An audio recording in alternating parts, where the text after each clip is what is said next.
It cracked open. Inside was a strip of microfilm covered in tiny numbers, and nobody could explain why. William August Fisher was born on the 11th of July, 1903 in Benwell, Newcastle upon Tyne, the second son of Russian émigré revolutionaries. His father, Heinrich, of German origins, had taught and agitated alongside Vladimir Lenin at the St. Petersburg Technological Institute. In 1896 Heinrich was arrested for sedition and sentenced to 3 years of internal exile. By 1901 the alternative to fleeing Russia was deportation to Germany or imprisonment for dodging military service, so he settled in England instead. Even from Newcastle, he kept his politics active, shipping arms from northeast England to Russia's Baltic coast as a committed Bolshevik. William and his older brother Henry won scholarships to Whitley Bay High School and Monkseaton High School. William was not the harder worker of the two, but he had a gift for science, mathematics, languages, art, and music. His parents paid for piano lessons, and he picked up the guitar on his own. As a boy he built spark transmitters and receivers, an early fascination with radio that would define his working life. He apprenticed as a draftsman at Swan Hunter's shipyard in Wallsend, attended evening classes at Rutherford College, and in 1920 qualified for a place at London University. The family couldn't cover the cost. The following year, after the Russian Revolution, the Fishers left Newcastle for Moscow for good. Fluent in English, Russian, German, Polish, and Yiddish, Fisher worked as a Comintern translator before training as a Red Army radio operator in 1925 and 1926. In May 1927 the OGPU, a forerunner of the KGB, recruited him, and during his intake interview officials decided he needed a Russian-sounding name. William August Fisher became William Genrikhovich Fisher. That same year he married Elena Lebedeva, a harp student at the Moscow Conservatory. Their daughter Evelyn was born on the 8th of October, 1929. Over the following decade he worked as a radio operator on OGPU postings in Norway, Turkey, Britain, and France, then returned home in 1936 to run a school training radio operators for illegal residences abroad. One of his students there was Kitty Harris, later known as the Spy with 17 names. He survived Stalin's purges by a narrow margin. His English birth and a brother-in-law accused of Trotskyism made him a plausible target, but in 1938 he was dismissed from the NKVD anyway. War brought him back into service, training radio operators for partisan units behind German lines. Adopted as a protégé by Pavel Sudoplatov, he took part in August 1944 in Operation Sherhorn, a radio deception campaign against the Germans that Sudoplatov later called the most successful of the war. The reward for that work was, in Soviet terms, the plum posting, the United States.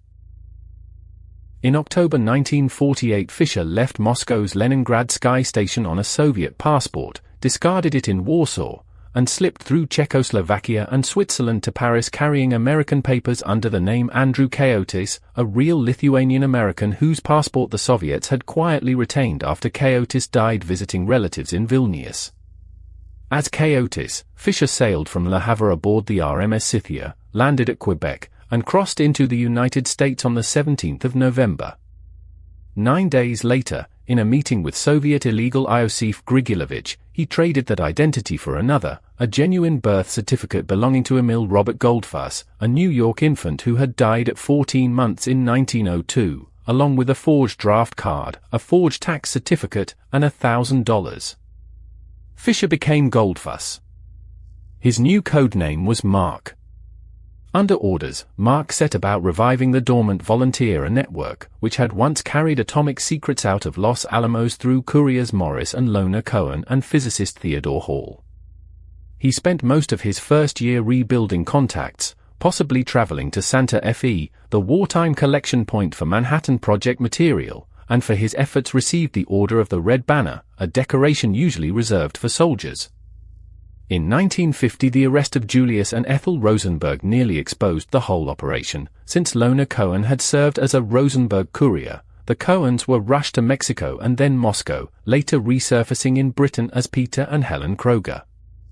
The Rosenbergs never gave Fisher up, but the damage to his network was already done. He rebuilt his cover as an artist, renting a boarding house room on Hicks Street in Brooklyn and a studio in the Ovington Studios building on Fulton Street, where his odd hours and disappearances drew no suspicion. He became a genuinely capable painter, favored traditional style over abstraction, admired the Russian painter Isaac Levitan, and befriended fellow artists including Burton Silverman, all while carefully steering conversation away from Stalinist socialist realism. His replacement handler was the problem. Reino Heihanen, codenamed VIK, arrived on the RMS Queen Mary under the stolen identity of Eugene Nikolai Mocky, a Finnish-American born in 1919 whose family had emigrated to Estonia in 1927. Heihanen had freely obtained the real Mocky's birth certificate in 1949 and spent 3 years in Finland absorbing the identity before landing in New York, where he collected payments from dead letter boxes in the Bronx and Manhattan.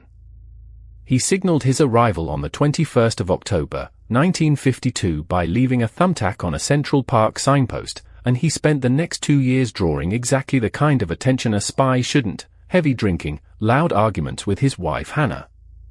Somewhere in this period he picked up a hollowed nickel from a dead drop, lost it before opening it, spent, most likely, on a newspaper or a subway fare, and it circulated through the city's cash economy for 7 months until a 13-year-old newsboy noticed it rattled wrong, dropped it, and watched it split in half to reveal a microphotograph. A police detective forwarded it to the FBI. From 1953 until 1957, the hollow nickel case sat on their desks unsolved. By 1957, Fisher had lost patience. Heihanen's reports went undelivered. A document from a Soviet contact inside the UN Secretariat simply never reached its drop, and the $5,000 buried at Bear Mountain Park in the spring of 1955, meant for the wife of convicted spy Morton Sobel, sat wasted.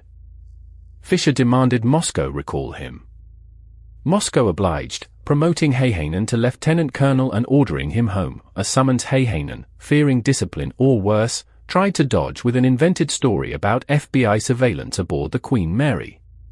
Fisher, still trusting him, told him to run for it and handed over $200. Before sailing, Heihanen dug up the buried $5,000 and kept it for himself. He reached Paris on May Day aboard La Liberte, collected another $200 from the KGB residency there, and 4 days later walked into the American embassy asking for asylum. He arrived, by the record, apparently drunk, and CIA officers found his story hard to credit, until he produced a hollow Finnish 5-mark coin from his pocket. Inside was a square of microfilm, the same trick as the American nickel that had baffled the FBI for 4 years. The answer to that old mystery had walked in through the embassy door, carried by the very man who had lost the original coin. Handed to the FBI on the 11th of May, Heihanen talked freely. He named his first contact, Mikhail, identified from photographs as Mikhail Svirin, already back in Moscow. Of Svirin's successor he could offer only a code name E-mark, a physical description, and the location of a photo studio on Fulton Street. That was enough. Surveillance went up near the studio within 3 weeks. On the 28th of May, 1957, agents watching a small park across the street noted a man pacing nervously, sitting, rising, and finally leaving. They judged him a match for Mark. On the night of the 13th of June, they watched a light go on in the studio window at 10 o'clock.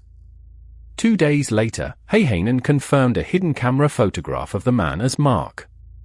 The KGB, meanwhile, was scrambling, trying to arrange fresh passports for Fisher through its Ottawa resident under the names Robert Callan and Vasily Dzogol, with the Canadian Communist Party managing to secure the Callan passport. It arrived too late. At 7 in the morning on the 21st of June, 1957, Fisher opened the door of room 839 at the Hotel Latham to find FBI agents who addressed him as a colonel. He knew instantly the word could only have come from Heihanen. He said nothing for 23 minutes while agents watched him, then Immigration and Naturalization Service officers arrested him under Section 242 of the Immigration and Nationality Act.